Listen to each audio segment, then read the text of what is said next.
Shankara begins the explanation of the nature of the true self, the absolute entity, the eternal substratum, Paramatma, that which illumines the mind, enabling us to know all that happens in the waking, dreaming, and profound sleep states, that which is distinct from the three bodies or the five sheaths, that which is aware of the presence or absence of the mind, by which the universe is pervaded, but which nothing pervades, that which itself sees all, but which no one beholds, is the Atma.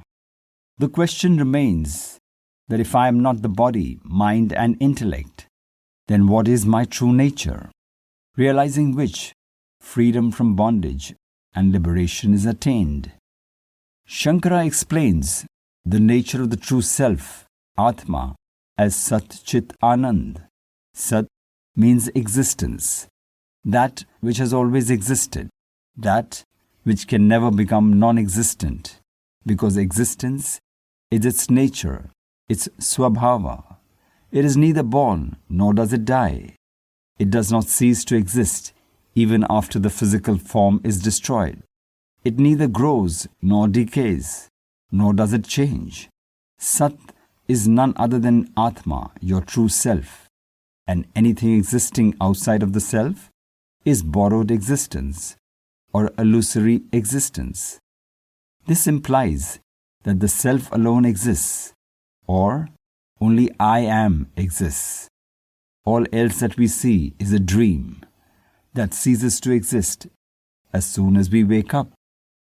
Thus comes the realization that I am, therefore the world is, that I am Brahman, the whole universe being the effect of the real Brahman, is in reality nothing other than Brahman. I am Sat, and Jagat is Mithiya. The world is an illusion, and bondage is created when we mistake transitory things as real.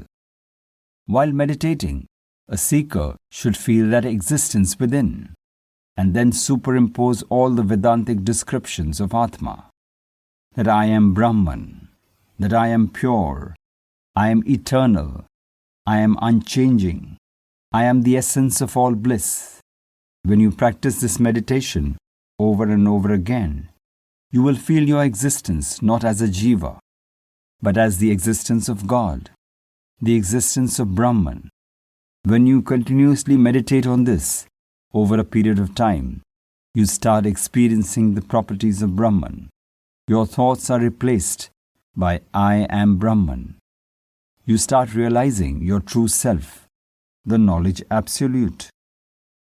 Next is Chit, our consciousness, the awareness in us. Your consciousness is like a diamond, which always shines and is revealed with Vedantic knowledge, that you are none other than your true nature, your real identity. I know that I am. This knowing ability of your consciousness is effortless and spontaneous. Like in the presence of fire, cooking happens effortlessly because the nature of fire is to burn. We do not do anything outside of our awareness. It is always in your awareness that you perceive, you think, you know. So consciousness is fundamental. It is this pure consciousness which illumines all and gives the ability to the sense organs to be conscious of sense objects. It is this consciousness which gives the ability to the mind to know your thoughts. Consciousness alone knows. The sense organs and your mind are not capable of knowing by themselves. Their knowing is a borrowed ability. Also, our consciousness is infinite. However, due to superimpositions, the properties of consciousness are superimposed on this finite body, and the properties of the finite body are superimposed on consciousness. So the infinite consciousness appears limited to this finite body, because the subtle body, which is the medium of experience, is not present outside the body. Like on a full moon night, a bright moon is seen in the dark sky. The moon reflects the light of the sun and appears lit up and bright.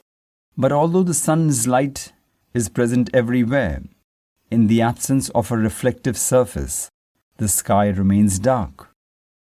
Next, our consciousness is eternal. However, like a perennial river, which is eternal, but the water flowing in this river changes constantly. Similarly, your body appears to be eternal, say for 70, 80 years. But your body cells keep changing every few years. The body of the toddler has become that of a teenager, an adult, and now an old man. The consciousness remains the same. The fact that I remember my childhood, my youth, and adulthood days, my past and my present, proves that the experiencer, the knower of this body, is the same. Although many years have passed and the body has changed, consciousness remains unchanged, allowing changes to happen around it. Atma, your consciousness, is a silent observer who witnesses the ups and downs in your life, but remains unaffected by the movements of the outside world. As you flow in the river of samsara, it remains an uninvolved witness, like the banks of the river, which watches all the action but does not get involved. Your consciousness remains a non-doer. It does not do anything. Like giving sweetness is the nature of sugar. No other action is involved to generate the sweetness. When your consciousness, the non-doer, is identified with the body, mind and intellect, it appears to be the doer, giving birth to jiva, experiences pain and suffering, and faces the wheel of reincarnation again and again. The moment we identify with our consciousness, instead of identifying with the body and mind, samsara, whose waves are birth and death, departs. Jiva is gone. The formless Brahman remains, your true pure consciousness. An impure mind continues its knowing of this world, whereas a pure mind is content in knowing itself. This knowing of the self continues, culminating in knowing the self as Sat and Chit, which results in the knowledge of Ananda, infinite bliss, free from all desires, doubts and fears. Here Ananda means the experience of absolute bliss, similar to that experienced in the deep sleep state or the dreamless state. The purer the mind, the greater is the intensity of the Ananda experience.